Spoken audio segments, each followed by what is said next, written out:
안녕하세요.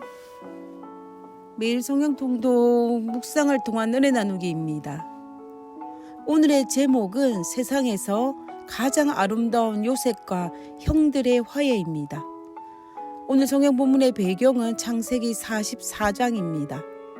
창세기 44장 33절에 이제 주의 종으로 그 아이를 대신하여 머물러 있어 내 주의 종이 되게 하시고 그 아이는 그의 형제들과 함께 올려 보내소서.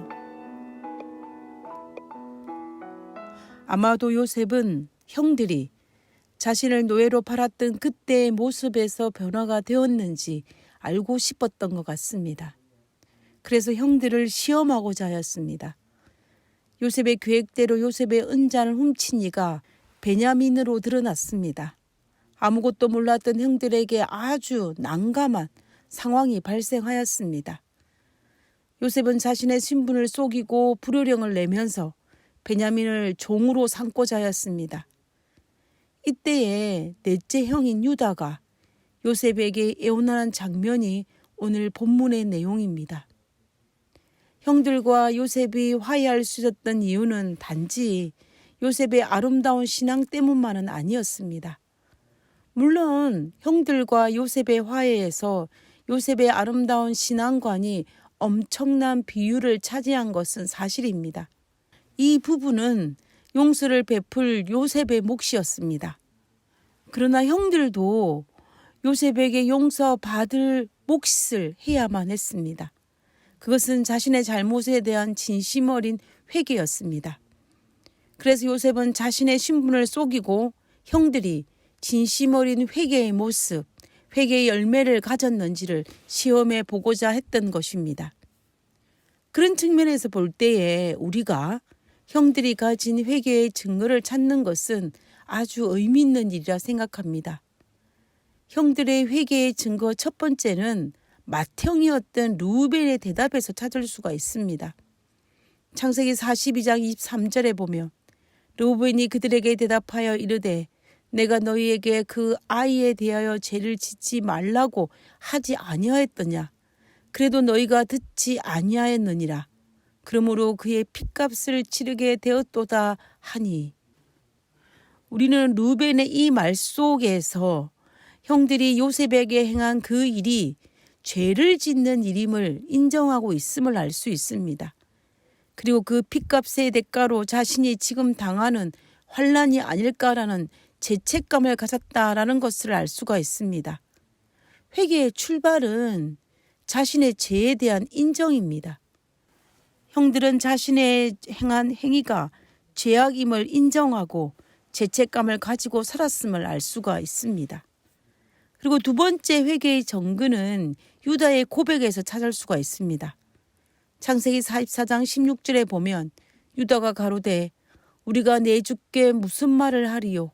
무슨 설명을 할 수 있겠습니까? 어떻게 우리의 정직을 나타내겠습니까? 하나님이 종들의 죄악을 적발하셨으니 우리와 이 잔이 발견된 자가 다 내 주의 종이 되겠나이다 라고 이야기하였습니다. 유다는 하나님이 자신들의 죄악을 찾아내셨다라고 이야기하였습니다. 다시 말하면 이들은 하나님께서 요셉을 노예로 팔았던 죄악을 알고 계시고 그 죄악의 결과로 오늘 이 일이 일어났다라고 고백하는 것입니다. 그리고 베냐민 외에 자신들도 같이 노예가 되겠다라고 고백하는 것입니다. 그리고 회개의 증거 세 번째는 유다가 동생을 대신하여 노예가 되겠다라고 자청하는 데서 우리는 발견할 수가 있습니다. 창세기 44장 33절에 이제 주의 종으로 그 아이를 대신하여 머물러 있어 내 주의 종이 되게 하시고 그 아이는 그의 형제들과 함께 올려 보내소서. 유다는 베냐민을 대신해 자신이 종이 되겠다라고 하였습니다.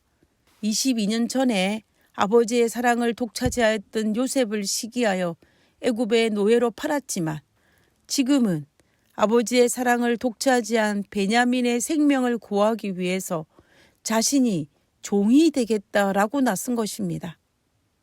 형들은 변화가 되었습니다. 22년 전의 형들의 모습이 아니었습니다. 회개의 열매가 보인 것입니다. 요셉이 그토록 보고 싶었던 회개의 열매가 형들의 모습 속에 나타났습니다.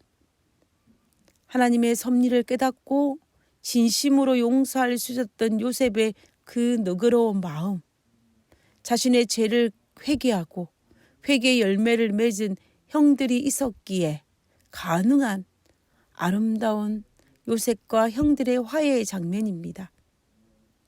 만약에 둘 중에 하나라도 부족하였다면 하나님의 용서를 받을 수 있을지는 모르지만 부족한 인간의 아름다운 화해의 모습은 만들어지지 않았을 것입니다. 그렇기 때문에 이들의 화해는 무엇보다도 아름답습니다. 인간이 만들 수 있는 가장 아름다운 화해의 장면이 아닐까라는 생각을 해보게 됩니다. 눈물이 날 정도로 아름다운 장면입니다. 우리가 사모하는 모습입니다.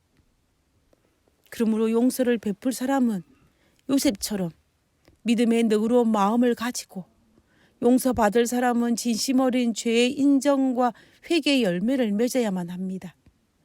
이것은 부족하고 어리석은 인간 스스로 할 수 있는 것이 아니라 하나님의 은혜로 말미암아 할 수 있는 그리스도인의 특권입니다. 우리는 그 특권을 누리는 자가 되어야 할 것입니다. 하늘에 계신 저희들의 아버지, 요셉처럼 너그러운 마음과 형들처럼 회개의 열매를 맺는 사람으로 살 수 있도록 하여 주시옵소서. 이것이 당신의 뜻이고 당신의 명령임을 알기에 순종하는 삶을 살 수 있도록 하여 주시옵소서. 그리고 나 자신을 바라볼 수 있는 영적인 안목도 가지게 하여 주시옵소서. 그래서 결코 어리석은 감정으로 하나님의 뜻을 순종하지 못하는 그런 사람으로 살지 않도록 아버지여 우리를 붙들어 주시옵소서. 오늘 하루의 삶도 아버지께 의탁하오며 거룩하신 예수님의 이름으로 기도드렸습니다. 아멘.